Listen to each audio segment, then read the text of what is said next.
شهر رمضان الذي أنزل فيه القرآن هدى للناس وبينات من الهدى والفرقان فمن شهد منكم الشهر فليصمه ومن كان مريضا أو على سفر فعدة من أيام أخر. الرحمن الرحيم. الحمد لله رب العالمين، صلى الله وسلم وبارك على نبينا محمد وعلى آله وأصحابه الكرام وسلم تسليما كثيرا. اللهم انفعنا بما علمتنا وعلمنا علما ينفعنا وزدنا علما. أما بعد،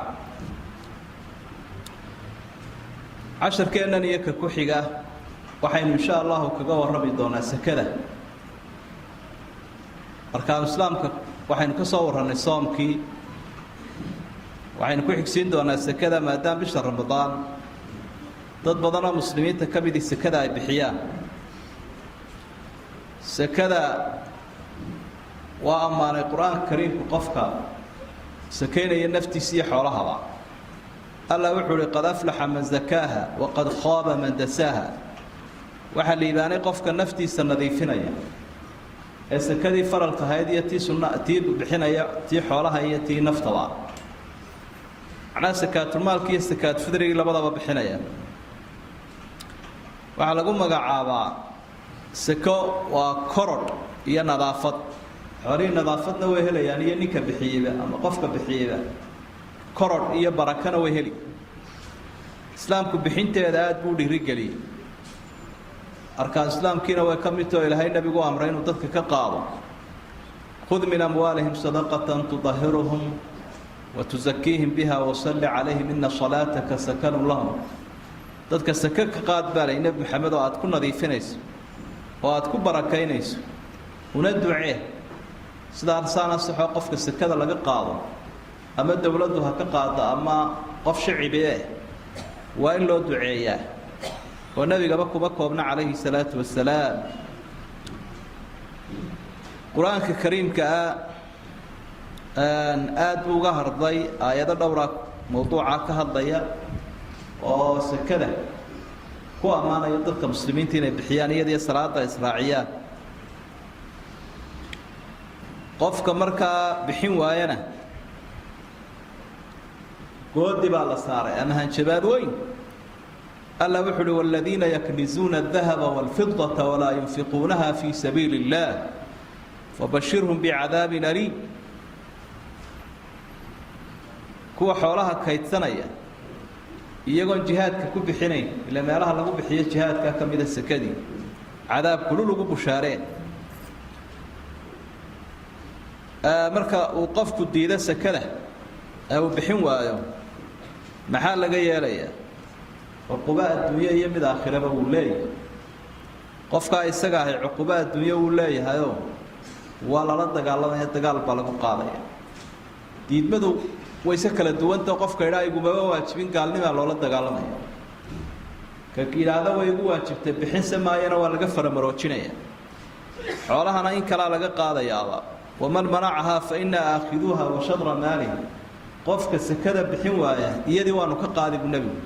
xoolihiisana kala barh baa la ganaaxi oo laga qaadi doonaa.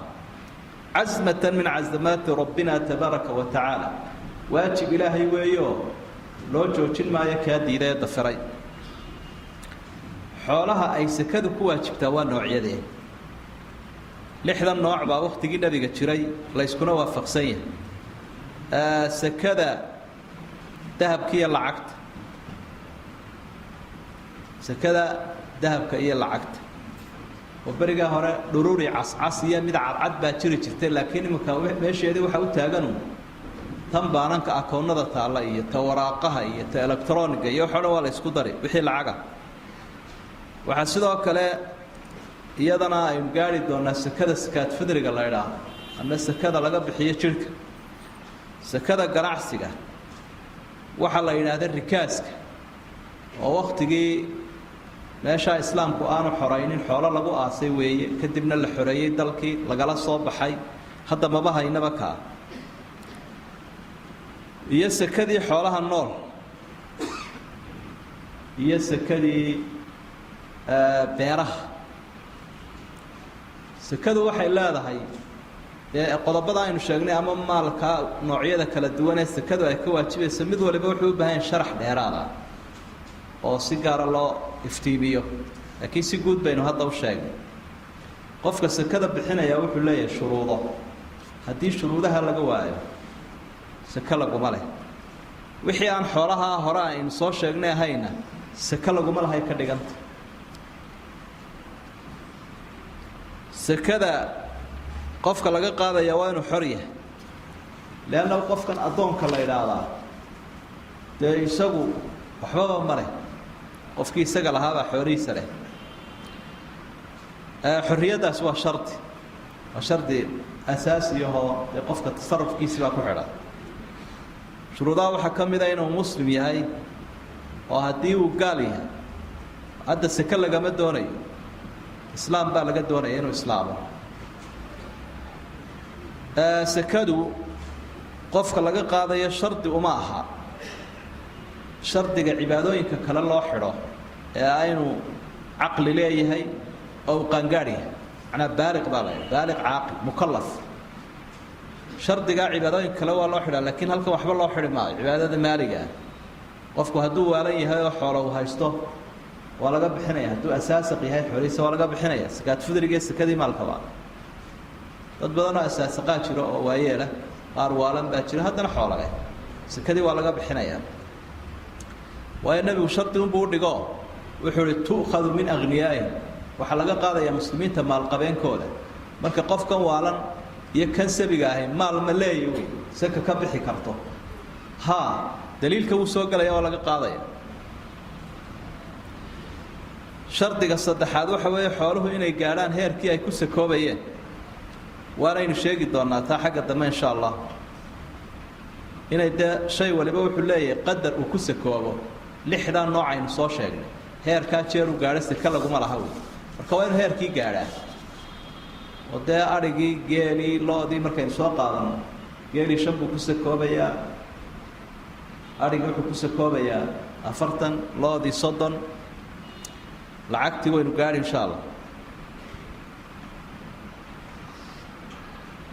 shardiga afraad waxa weeyaan in 12 bilood ay u soo wareegaan. haddii 12ka bilood aanay soo wareegin seko laguma laha.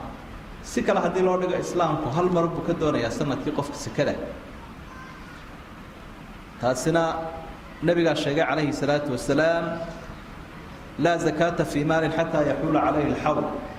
xoolaha seko laguma yeesho ilaa sanad u soo wareego.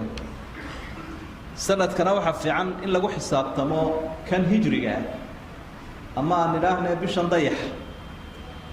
haddii tii miilaadiga ahayd lagu xisaabtamo dhinaanshaa yimaada ama sanadaha ka dhex baxa oo 16 sanaba 6 bilood baa ka baxaya, 33 sanana sanad baa la waayaya oo ay isdheerihiin. sanadka hijriga iyo ka qamarigu 100 sano 3 sano u dhexeeya.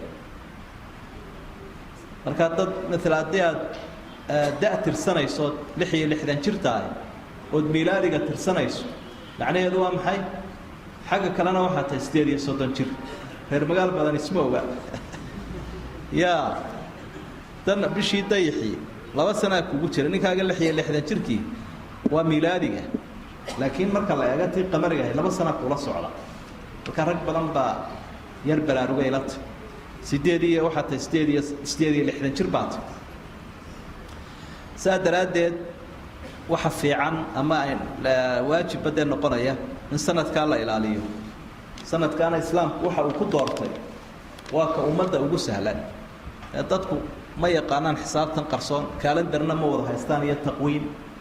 dad badan baa baadiyaha iska jooga, bishaasuna soo baxday ma dhacda ku socda. marka islaamku waxa uu wax ku saleeyaa waxay dadkoo dhan wada karayaan.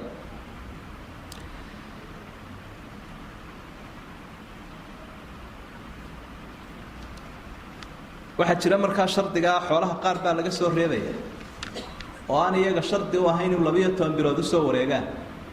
shardi qaar aanay ahayn baa jira. waxaa ka mid ah sakada beeraha.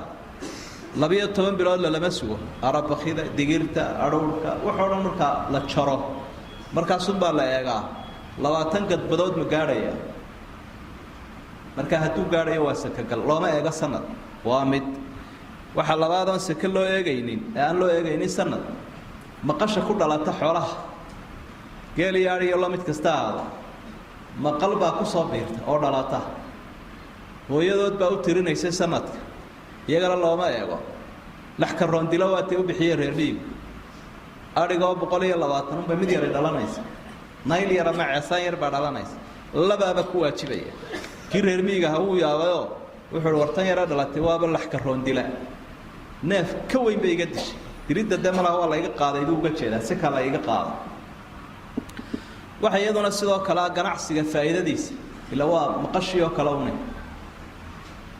12 bilood waad shaqaynaysaa laakiin bishan u dambeeyo ma faa'iido heshay faa'iidadana waa lagu darayaa raasamaalka si kala hadaynu u dhigno markaad sakada bixinayso qiimeynayso maalka aad qiimeynayso waxaad ku qiimeynaysaa qiimuhu imika marayo ila kaasa macal faa'iido kaasa ku kala qaadan lahaydeen hadaa qof kala baxaysa ama aad deyn siinayso qiimaha hada alaabta la siista lagu kala baxaya miskiinkiina saasa ku kala baxaysa ee miskiinka oo atooray may sidoo oran may sida ana xoolaha la waxan soo siistay baan kugu qiimeynaya yaadiguba ma yeelaysid hadii shaygu qiimo dhaco shaygii $100 laga soo siiyay haduu $10 yahay ma yeelaysid lagu qiimeeyo 10kii hore ee 100kii hore waxaan soo ruuxan uu qiimo dhacay 10ka igu qiimeeyay miskiinkuna wuxuu ku leeyahay war wixii 10ka soo siisatay 100 buu maraya uu qaaliyoobay taanigana ay markay laba nin oo xisaabtamayaad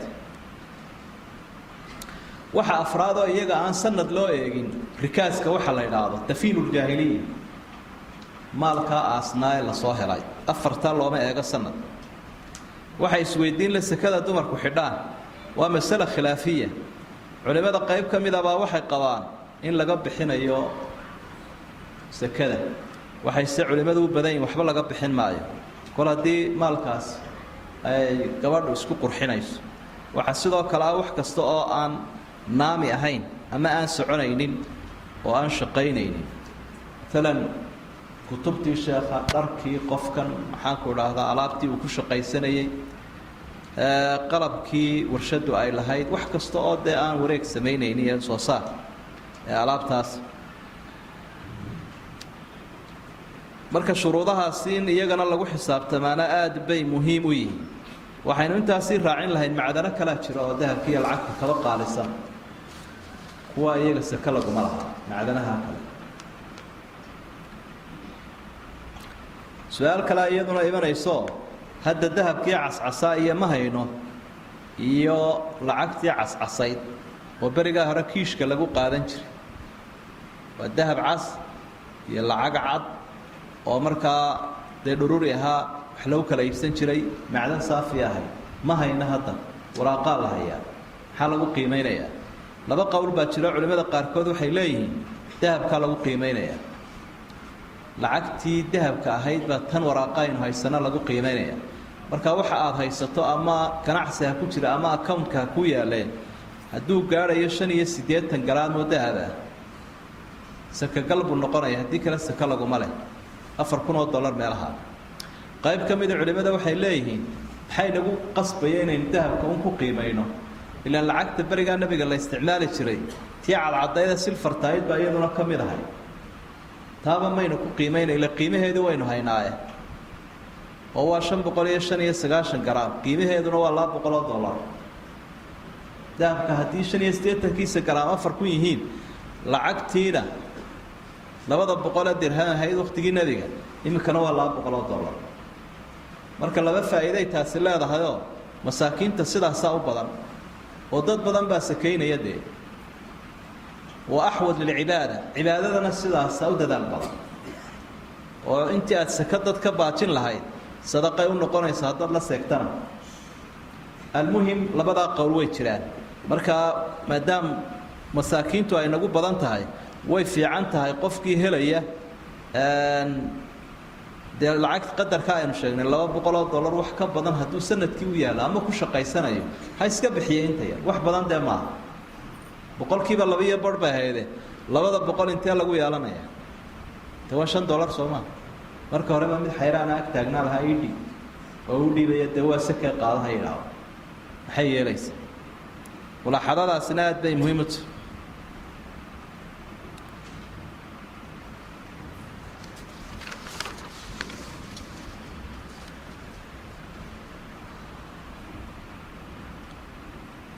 waayahay wahada ma aqulhu waastaqfir allah dambigeena allah dhaaf kii waalidkeena allah dhaaf soonkiiyo salaadii cibaadada dhan allah inaga aqbalo camalkeena janna allah inagu bedelo cadaabkana allah inaga badbaadiyo عفو عافمادنا الله ينقصي صلى الله على نبينا محمد وآله وصحبه وسلم سبحان ربك